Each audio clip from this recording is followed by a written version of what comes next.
Hi everyone, welcome back to the channel of B2E Learning. Myself Neha Agrawal and I am your zoology mentor. Start कर रहे हैं हम human physiology के एक और special chapter से, that is chemical coordination and integration, और we will be covering here everything that is relevant to NEET examination. आपको PYQs में, प्रीवियस ईयर क्वेश्चंस में जो चीजें मिलती हैं, आपके NCERT में जो चीजें दी हुई हैं और नीट में प्रोबेबल जो क्वेश्चंस बनने वाले हैं, वो सारा थ्योरी, वो सारा कॉन्सेप्ट्स यहाँ पे क्लियर करेंगे. टाइम वेस्ट किए बिना स्टार्ट करते हैं हम हमारे नेक्स्ट चैप्टर से, that is chemical coordination and integration. जैसा कि आप लोग को मैं ऑलरेडी बता चुकी हूँ, जब नर्वस सिस्टम बताया था कि बेटा हमारे बॉडी में ना कोऑर्डिनेशन की बहुत जरूरत होती है. किसकी बहुत जरूरत होती है? कोऑर्डिनेशन. ये वर्ड देख रहे हो? पहले चैप्टर के नाम को डिकोड करो. केमिकल कोऑर्डिनेशन एंड इंटीग्रेशन मतलब कि अपनी बॉडी में कुछ ना कुछ कोऑर्डिनेशन की जरूरत है. कोऑर्डिनेशन एज इन, मान लो तुमने कोई इमरजेंसी सिचुएशन देखी, ठीक है, मान लो सामने देखा कि गाड़ी चढ़ने वाले हमारे ऊपर, शेर आ गया, कोई भी सिचुएशन देखी, तो तुम्हारी हार्ट बीट भी फास्ट होती है और तुम्हारी ब्रीदिंग रेट भी फास्ट होती है. तो बेटा हार्ट बीट फास्ट होगी, ब्रीदिंग रेट फास्ट ही नहीं हुई, तो ऑक्सीजन तो हमने पहुंचा ही नहीं फटाफट से, तो मसल्स के पास ऑक्सीजन कहां से पहुंचेगा? मान लो तुमने ब्रीदिंग रेट फास्ट कर ली, तुम जल्दी जल्दी ऑक्सीजन इनटेक कर रहे हो, पर तुम्हारा ब्लड जल्दी जल्दी पंप करके उसको स्केलेटल मसल्स तक पहुंचा ही नहीं रहा, तो क्या फायदा होगा? तुम्हारे स्केलेटल मसल्स तक तो वो ऑक्सीजन जल्दी जल्दी पहुंच ही नहीं पाएगी. तो हमको क्या करना होता है? बहुत सारी चीजों के लिए आपकी बॉडी के अंदर ना ट्रैफिक जैम है पूरा बेटा, हर टाइम पे चीजें लिंक्ड हैं आपस में, सारे रिएक्शंस, तो हमको बहुत सारे सिस्टम्स को आपस में कोऑर्डिनेट कराना पड़ता है, मतलब एक दूसरे में कोऑर्डिनेशन बिठाना पड़ता है. हिंदी में इसको कहते हैं समन्वय बिठाना पड़ता है, तालमेल बिठाना पड़ता है, ठीक है. तो वो कोऑर्डिनेशन के लिए आपका नर्वस सिस्टम है. नर्वस सिस्टम के अलावा आपकी बॉडी में एक एंडोक्राइन सिस्टम है. कौन सा सिस्टम? Endocrine system.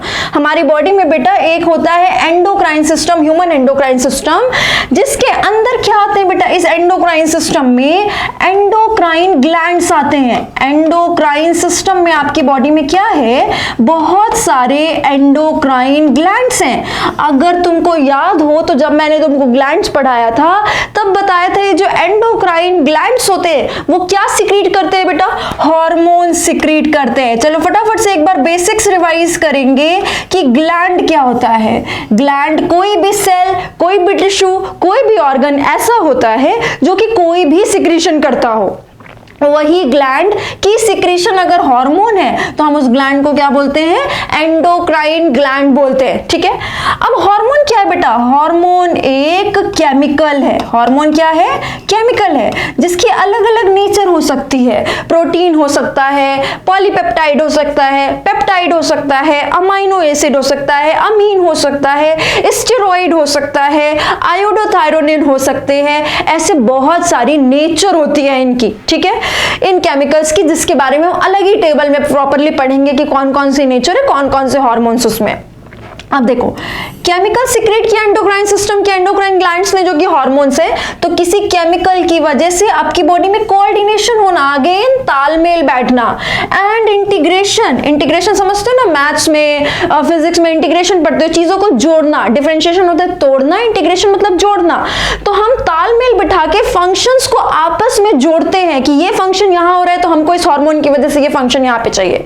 तो आपकी बॉडी का एंडोक्राइन सिस्टम के एंडोक्राइन ग्लैंड्स कुछ हार्मोन्स निकालते हैं, जो कि कुछ केमिकल्स होते हैं जो जाके आपकी बॉडी के डिफरेंट सिस्टम्स में, डिफरेंट ऑर्गन्स, डिफरेंट फंक्शंस में तालमेल बिठाते हैं, कोऑर्डिनेशन करते हैं और उनके फंक्शंस को आपस में इंटीग्रेट करके एक आउटपुट देते हैं, ठीक है. इसलिए हम इस चैप्टर में पढ़ने वाले हैं chemical coordination and integration. You should be very very clear with the name of the chapter कि आप पढ़ने क्या वाले हो. इस चैप्टर में आप पढ़ने वाले हो अपनी बॉडी का endocrine system, which consist of endocrine glands which will be secreting hormones. Hormones क्या है? इन एंडोक्राइन ग्लैंड्स की सिक्रीशन है, इन एंडोक्राइन ग्लैंड्स की सिक्रीशन है, ठीक है.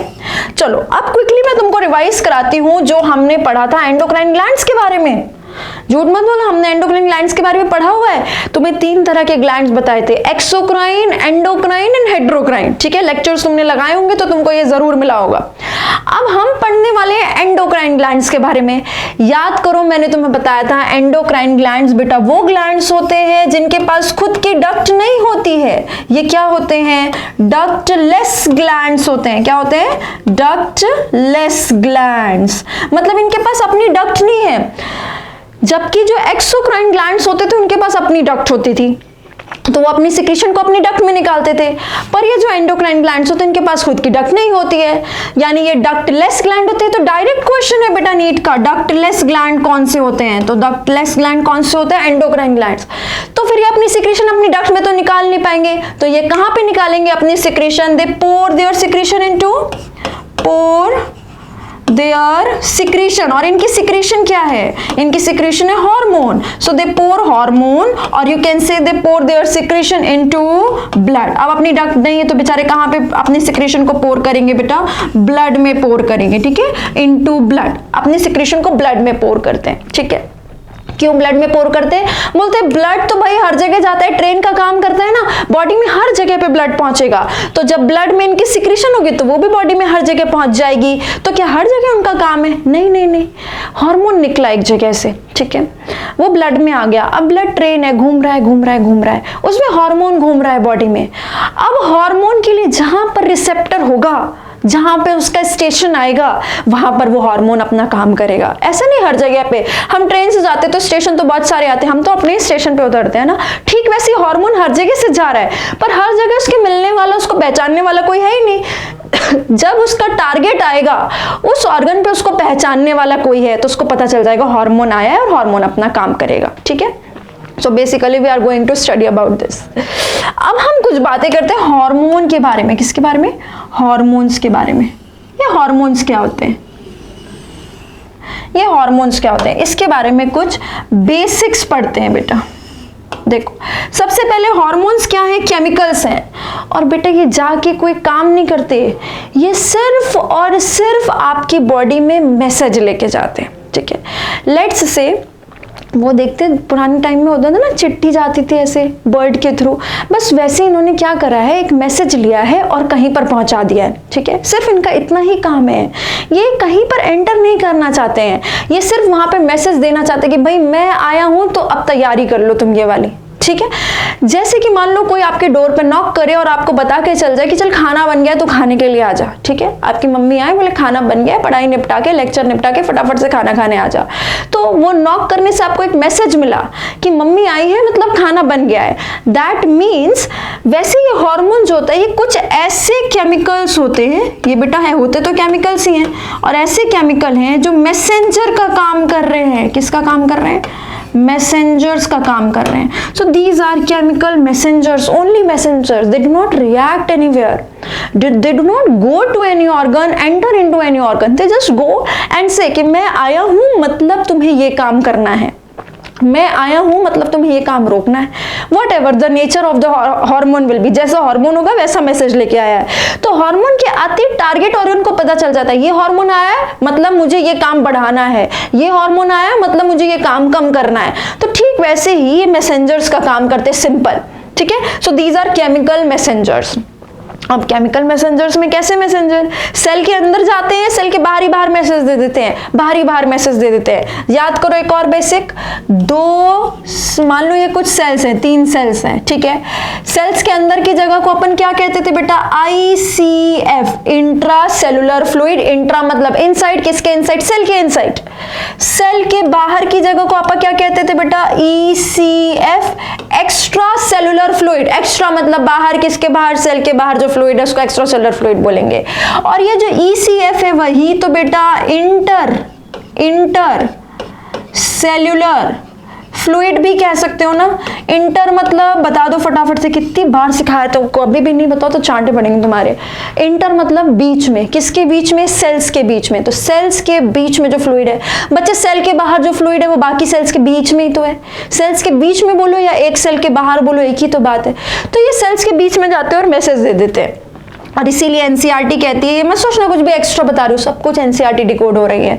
ये जो हार्मोन्स ये केमिकल मैसेंजर्स होते हैं और ये इंटरसेल्यूलर मैसेंजर्स होते हैं। कैसे मैसेंजर्स होते हैं बेटा? इंटरसेल्यूलर मैसेंजर्स होते हैं, ठीक है, इंटरसेल्यूलर मैसेंजर्स। अब आओ बेटा किसी को मैसेज देने आना है तो ज़्यादा क्वांटिटी उनको क्यों चाहिए, थोड़ा सा भी क्वांटिटी है तो तुम पहचान जाओ ना कि अच्छा ठीक है। दोस्त मान लो तुम्हें क्रिकेट खेलने जा रहा है तो 10 दोस्त को आगे बुलाने की क्या जरूरत है, कोई एक भी आगे खिड़की पे नॉक कर रहा है, तुमने उसे देख लिया तो तुम समझ जाओगे सारे के सारे बाहर ही होंगे, अब मुझे बाहर जाना है क्रिकेट खेलने के लिए। बहुत ट्रेस अमाउंट में, बहुत कम अमाउंट में इनकी ज़रूरत होती है, क्योंकि उन्होंने सिर्फ मैसेज देना है कि ये काम बढ़ाना है या कम करना है या स्टार्ट करना है, तो इन्होंने सिर्फ मैसेज देना है, तो इनकी ज़्यादा क्वांटिटी की बिल्कुल भी ज़रूरत नहीं है। They are required in trace amounts, they are required in trace amount और ट्रेस क्वांटिटी। ट्रेस अमाउंट में चाहिए होते हैं, बहुत कम, वेरी लो, बहुत कम क्वांटिटी में ट्रेस अमाउंट में चाहिए होते हैं, ठीक है। तो ये जो हार्मोन्स होते हैं बेटा, कुछ केमिकल्स होते हैं जिनकी नेचर के बारे में हम पढ़ेंगे। ये मैसेंजर्स का काम करते हैं, so these are chemical messengers and these are intercellular messengers, NCERT says that, and they are required in very trace amount, बहुत कम अमाउंट में चाहिए होते हैं, ठीक है। अब ध्यान रखिएगा इस बात को। तो हमने कुछ बेसिक किया एंडोक्राइन ग्लैंड्स के बारे में, फिर हमने कुछ बेसिक किया हार्मोन के बारे में। आप जैसे एंडोक्राइन का चैप्टर खोलेंगे आपको एक डायग्राम दिखेगा जिसमें आपकी बॉडी के अलग अलग एंडोक्राइन ग्लैंड्स दिखाई दे रहे हैं, जिसको मैं अभी आपको पढ़ाऊंगी इस डायग्राम को। पहले मैं आपको लिख के बताती हूँ आपकी बॉडी में कौन कौन से एंडोक्राइन ग्लैंड्स हैं, आपकी बॉडी में कौन कौन से एंडोक्राइन ग्लैंड्स हैं। तो अब हम क्या लिख रहे हैं बेटा, अब हम लिख रहे हैं human endocrine glands, human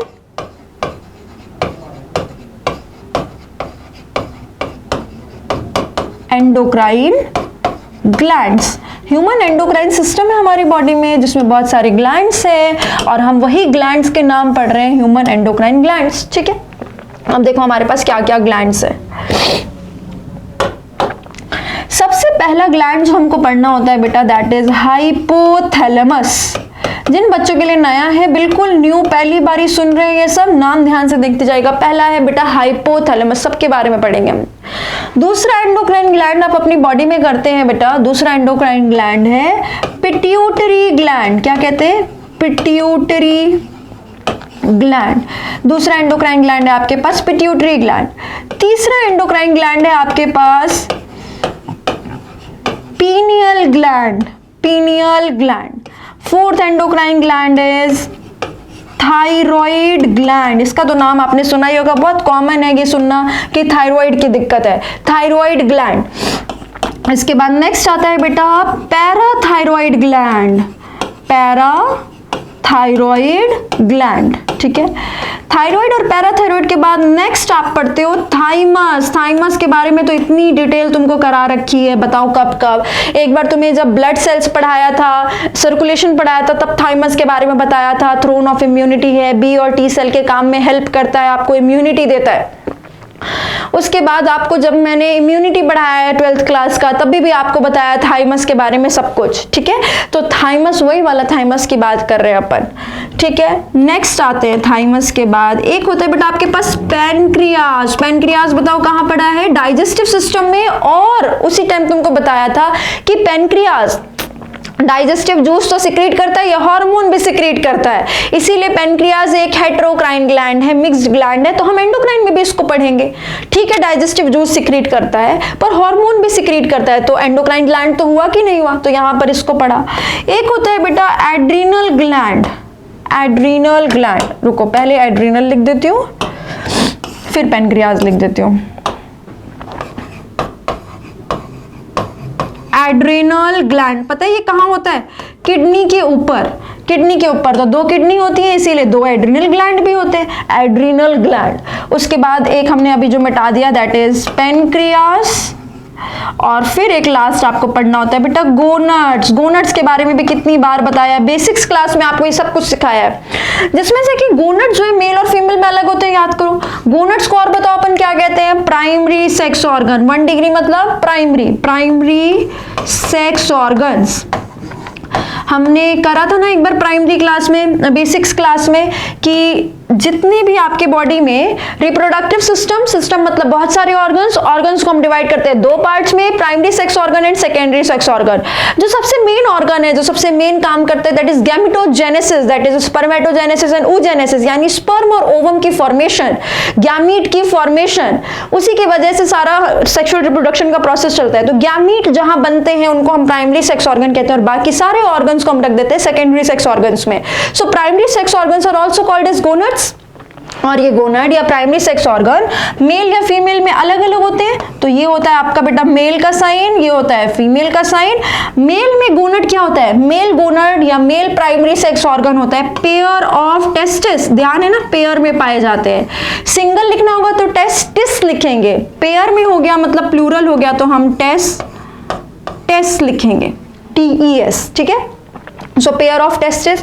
female में गोनाड यानी फीमेल का प्राइमरी सेक्स ऑर्गन फिर भी पेयर में होता है, अगेन दोबारा पेयर ऑफ ओवरीज, ओवरी होता है फीमेल में।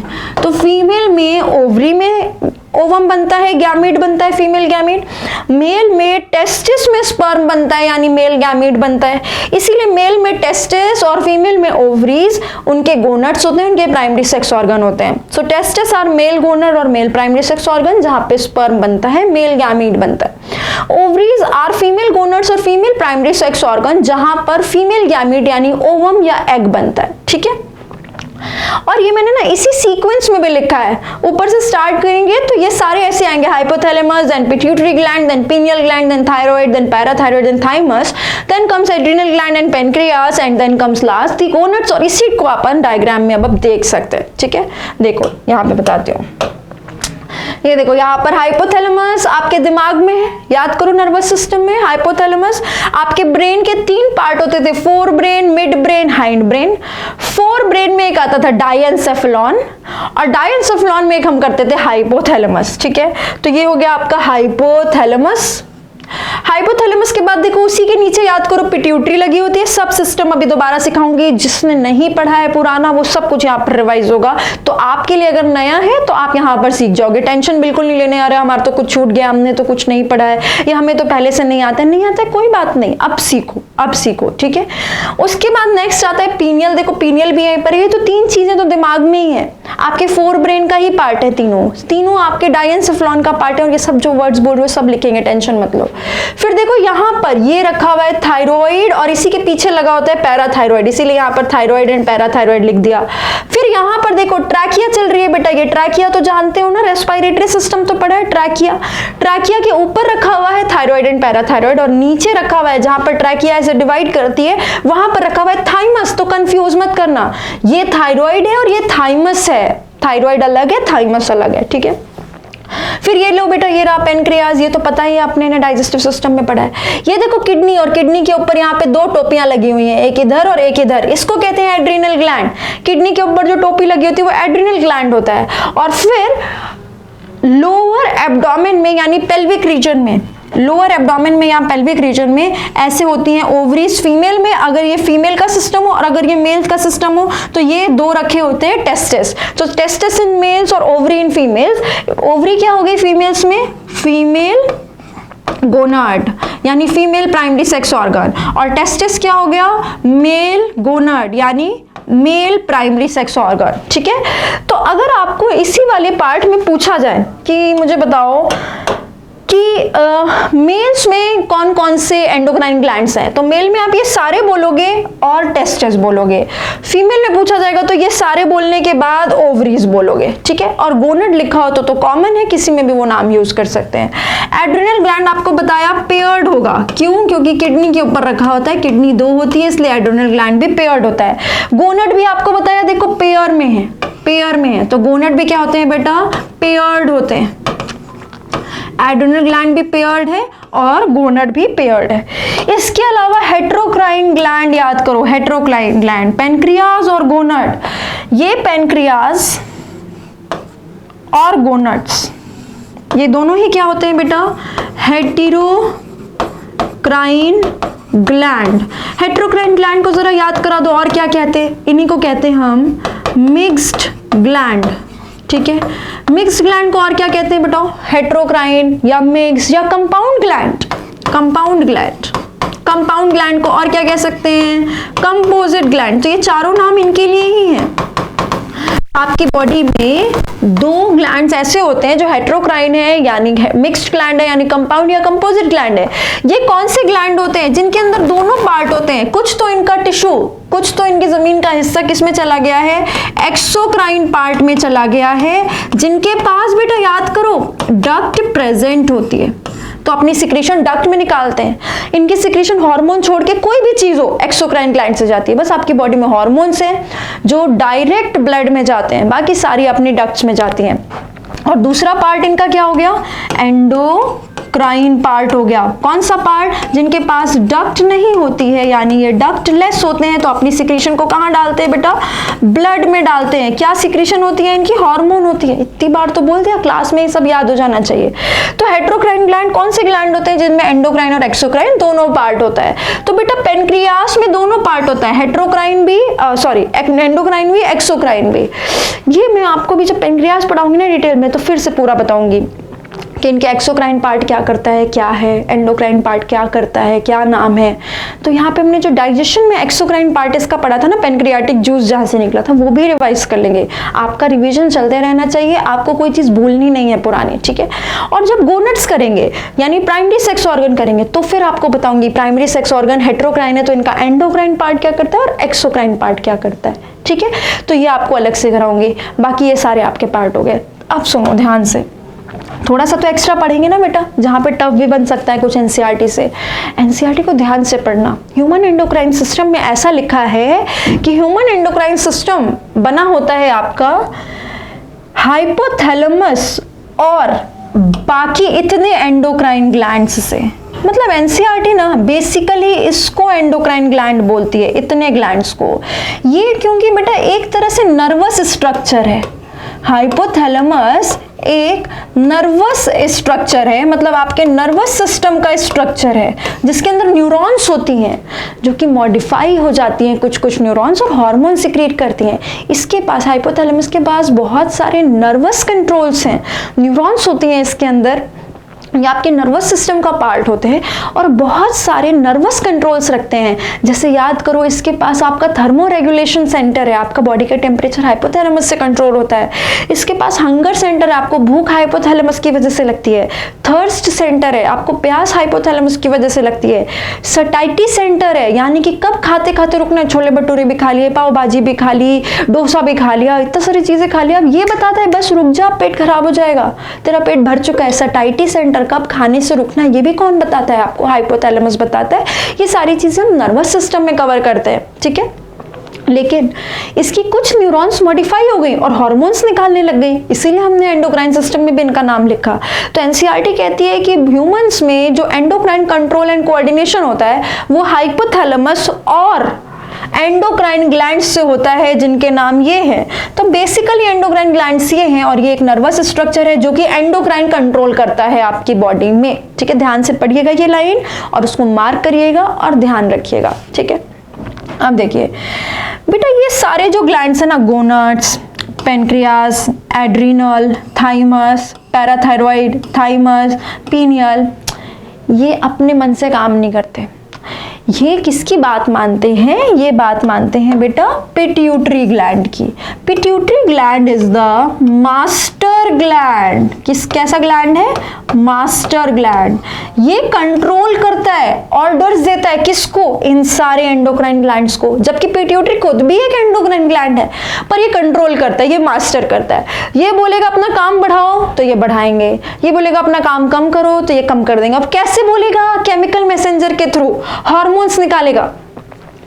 इसके पास फिक्स है, कुछ हार्मोन्स ऐसे निकलते हैं जो जान के इनको पॉजिटिव सिग्नल देते हैं, चांटा मारते काम करो, आलस कर रहे हो, इस टाइम पे आलसी हो रहे हो। और कुछ हार्मोन्स होते हैं जो जाके इनको पुचकारते, थोड़ा आराम कर लो, बहुत काम हो गया, तो ये काम कम कर देते हैं। तो ये देखते हैं कि इनको कौन सा हार्मोन मिल रहा है, जो चांटा मार रहा है, जो पुचकार रहा है। तो ये हार्मोन्स अगर इनको ऊपर से पॉजिटिव सिग्नल आता है तो अपना काम ये ग्लैंड्स बढ़ा देते हैं। अगर ये ऐसा हार्मोन निकालता है जो जाके इनको नेगेटिव सिग्नल देता है तो ये अपना काम कम कर देते हैं। तो इनको कंट्रोल कौन कर रहा है, पिट्यूटरी। जैसे बेटा हमारे घरों में हमें कौन कंट्रोल करता है, मम्मी पापा, है ना। लेकिन अल्टीमेटली मम्मी पापा हमको क्या बोल रहे हैं, जो हमारे ग्रैंड पेरेंट्स उनको बोल रहे हैं, है ना। तो हमारे मास्टर तो मम्मी पापा हैं, पर उनके मास्टर कौन है? Master of master gland, that is hypothalamus. Hypothalamus इसको कंट्रोल करता है, ये अल्टीमेटली सब कुछ कंट्रोल कर रहा है, पर ये डायरेक्ट बुरा नहीं बनता, डायरेक्ट जाके इनको नहीं बोलता बहुत काम करो, ये इसको बोलता है कि अपने इन सारे कंट्रोल्स से और काम कराओ। तो हाइपोथैलेमस क्या है बेटा? हाइपोथैलेमस है master of master gland, master of master gland. नाम ही को देख लो ना, मास्टर ग्लैंड का भी मास्टर है, तो ये अगर बोलेगा काम बढ़ाओ तो ये जाके इनको बोलेगा काम बढ़ाओ, ये बोलेगा कि बाकियों से काम कम करवाओ तो ये हार्मोन निकालेगा और इससे काम कम करवाएगा, तो ये जाके सबको बोलेगा काम कम करो, ऊपर से बहुत कम प्रेशर है, ऊपर से ज्यादा प्रेशर होगा तो ये भी बाकियों पे प्रेशर बोलेगा फटाफट से काम करो यार, ऊपर से बहुत चांटे पड़ रहे मेरे को भी, ठीक है। तो ये मास्टर ग्लैंड है और ये मास्टर ऑफ मास्टर ग्लैंड है। इतनी चीजें आप यहां से ध्यान रखेंगे, हर स्लाइड पे हमने बहुत सारा पार्ट कवर करना है ताकि कम कंटेंट में हम ज्यादा चीजें सीख सके और क्लास में ही याद कर सके।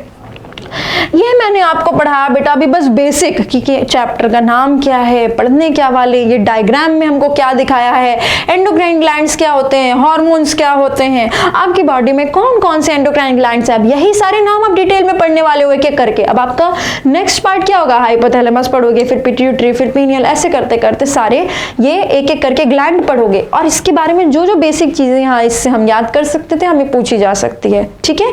जितनी चीजें याद कराएं क्लास में याद होनी चाहिए, क्योंकि नेक्स्ट स्लाइड पे मैं वापस से ये लिखूंगी तो आपको मेरे से पहले आना चाहिए कि अच्छा हाँ ये तो हमें याद है, इतने पॉइंट्स तो याद ही नहीं करने पड़ेंगे, अब नया कुछ सीखते हैं, ठीक है। तो आप फटाफट से इसका स्क्रीनशॉट ले लो, मैं बढ़ती हूँ फिर हाइपोथैलेमस टॉपिक के साथ।